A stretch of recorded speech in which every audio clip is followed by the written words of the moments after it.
and that's lost some of it, you know, over the years. You know, just I guess people have a different type of fun now, which might not be my type of fun. So that camaraderie, that whole group thing where we're all in this together, you know, outside of the, you know, maybe having the group photo now, we don't have much where we're all together. You know, maybe a business meeting, which isn't necessarily the best time, but we don't have that where we all could get together and just have some fun. You know, when we first formed ALDHA, you know, because I was associated with it, you know, the ATC was interested because they, you know, they were concerned that we were going to take over the ATC, you know. They didn't, you know, because even back at that time, I had been outspoken on a few issues, so they were concerned that we were going to lead some sort of rebellion, which was never my intent. But over the years, you know, with the, you know, all the coordinators we've had, you know, we're doing all the companion now, and you know, all the work trips. You know, we did work trips right from the start to help the ATC, and we always wanted to work with the ATC, but we were going to, you know, choose how we worked with it. We weren't going to be dictated to. You know, we had our own group, and we would help. But over the years, you know, we've had people who were board of managers, you know, and so the relations with the ATC have improved to a point where that's where I had expected it to be. You know, I don't know why people were so afraid at the beginning. Well, they've started this endangered services campaign, which is originally it was because of the hostels or the church hostels that were being closed down because of hiker behavior in town. And you know, that was good. It was never meant to dictate one's behavior on the trail, though. That's sort of, and that's a controversial thing. You know, like the endangered services campaign is about hiker services. It's not about the freedom of walking on the trail. So that's something that hopefully the people in ALDHA will watch. I don't want the organization to become as parochial and provincial and regulated as the organizations that the reason why we had such a big turnout at the first gathering is that these people's needs weren't being met with the existing organization. And we need to always remember that and not become just an imitation of the organizations we were trying to be different from. If I was to rename the organization or even think of a, you know, because times change, things are different now than they were back in '82. You know, and if I was to ever rename the organization or think of another organization, it would probably be called the Appalachian Freedom Hikers. Just the Appalachian Freedom Hikers, because, you know, when I was out west hiking again, and I hadn't been out there for 20 years, I was just surprised at the amount of rules and regulations out there. And and it made me appreciate the Appalachian Trail even more, that although it's not the longest long-distance trail anymore, it's still the freest. And I think that's where the challenge is, to look at the Appalachian Trail and not say, well, it's 2,100 miles and it's the oldest and maybe the most famous, but it's the freest trail to walk from end to end. And that's where I feel it's important. But I don't know whether that's going to be accomplished now.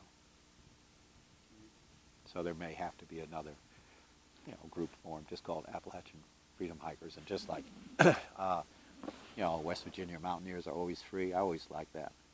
You know, I would like to think long-distance hikers are always free.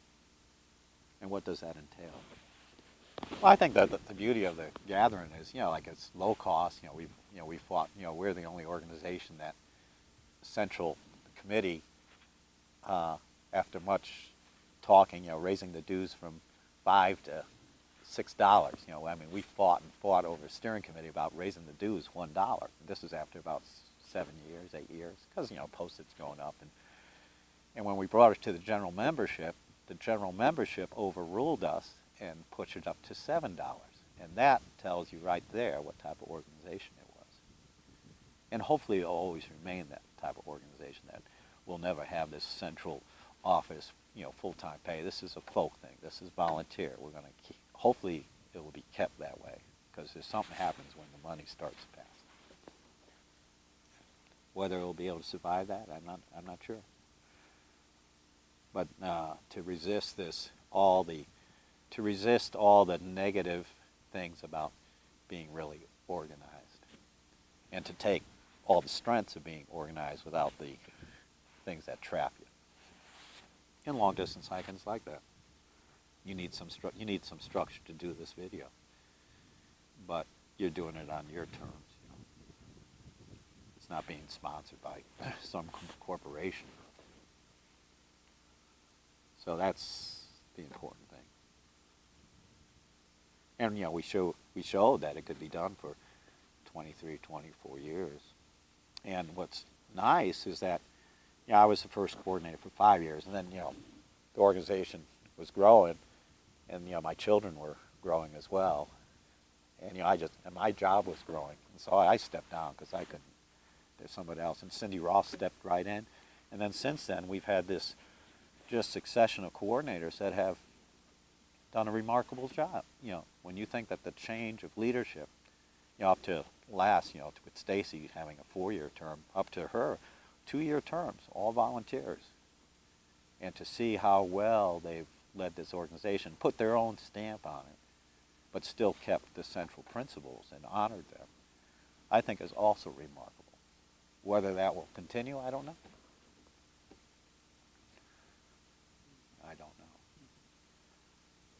Like ALDHA West, you know, when we first formed ALDHA, you know, it was Appalachian. You know, this is where most of the people were coming from.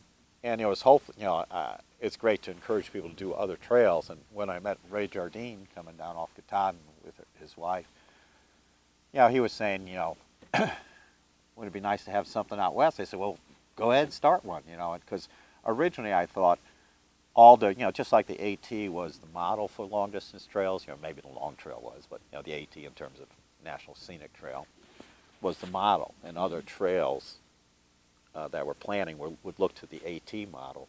What I saw as ALDHA is that, you know, once there was enough people who had done the PCT and who lived out in the West Coast, that there'd be a, you know, Pacific Long Distance Hikers Association, not ALDHA West, but Pacific Long Distance, for all those trails out there. And then there'd be a, let's say, Continental Divide Long Distance Hikers. So where you had these 3 trails over the years, when there was enough people, that we would have these organizations that would be very folk and very face-to-face. No central office or anything like that. Well, thank you so much. Sure. I really appreciate that. Yeah, no problem.